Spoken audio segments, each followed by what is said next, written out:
Hi అండి, నా పేరు సీత. నేను ఈరోజు మీకు బెల్లం గులాబీ పూలు ఎలా చేయాలో చూపిస్తా. దానికి కావలసిన పదార్థాలు: మైదా 200 గ్రాములు, బెల్లం 1/2 కేజీ, నూనె 300 గ్రాములు, సాల్ట్ చిటికెడు, వాటర్ గ్లాసున్నర. మైదా పిండిలో ముందు చిటికెడు ఉప్పు వేసుకోవాలి. వేసుకుని ఒకసారి ఇలా కలుపుకోవాలి. తర్వాత ఒక గరిటెడు కాగిన నూనె వేయాలి. నూనె వేసినాక ఒకసారి పిండిని బాగా కలుపుకోవాలి. ఈ కలిపిన పిండి మనం ఇలా చేస్తే ఇలా ఉండవాలి. తర్వాత దీంట్లో మనం కొంచెం కొంచెంగా నీళ్ళు పోసుకొని మనం పూరీ పిండిలాగా కలుపుకోవాలి. గట్టిగానే కలుపుకోవాలి.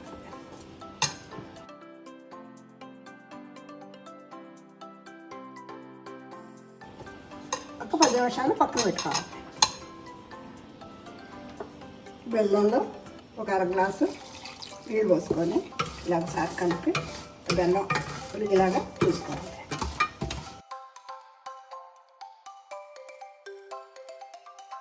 పొయ్యి మీద పెట్టాలి.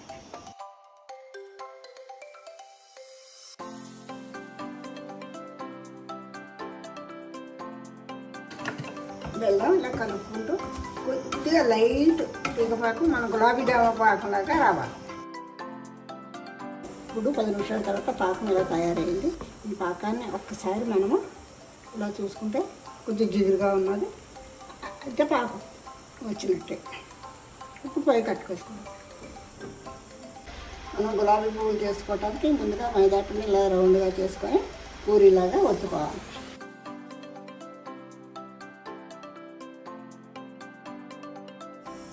మొత్తం పిండి అంతా ఇలా ముద్దలు చేసుకొని పెట్టుకోవాలి. ఇలాగా ముద్దలు ఇలా రౌండ్గా చేసుకొని కొంచెం మైదా లైట్గా మైదా పిండి ఎత్తుకొని మనం పూరీ పిండిలాగా పూరీ చేసుకోవాలి.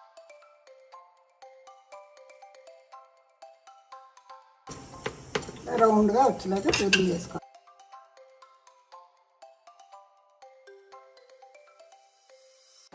అదే ఒక్కొక్క పూరి మొత్తం చేసుకోవాలి. ఒక్కొక్క పూరీని ఇలాగ మనం గులాబీ పూలాగా చేసుకోవాలి.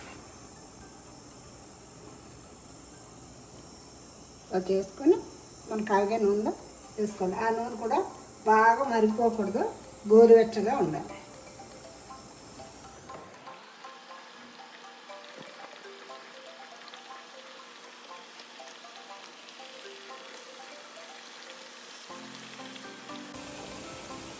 పొయ్యి సిమ్లో పెట్టుకోవాలి. గట్టిగా కలపాలి. వెంటనే కలపొద్దు, అవి విడిపోతాయి.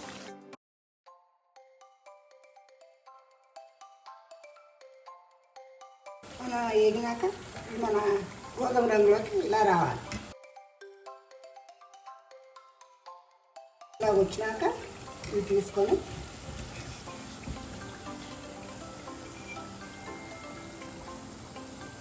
వెంటనే పాకంలో వేయాలి.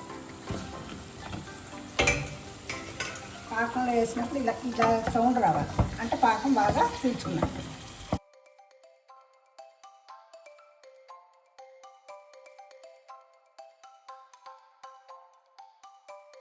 ఏవాయికి ఆవాయి వేసేసుకోవచ్చు. మనం రెండో ఆయి వేగేటప్పటికి మనం ఇది తీసేసుకోవచ్చు.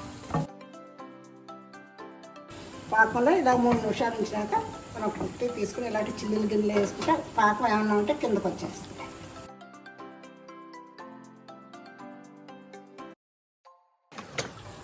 మనం ఇవి తీసుకునే లోపల ఈ రెండో ఆయ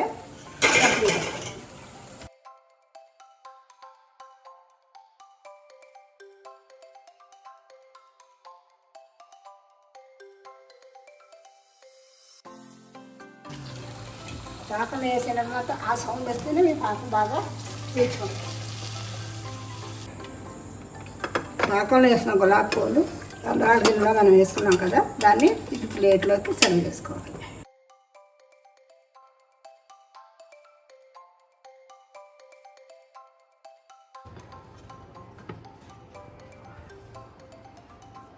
ఇదే బెల్లం గులాబీ పువ్వు. బాగుంటే మీరు నాకు టేస్ట్ ఎలా ఉందో చెప్పండి. ఈ వీడియో మీకు నచ్చినట్లయితే లైక్, సబ్స్క్రైబ్ చేసి ఫ్రెండ్స్తో షేర్ చేయండి.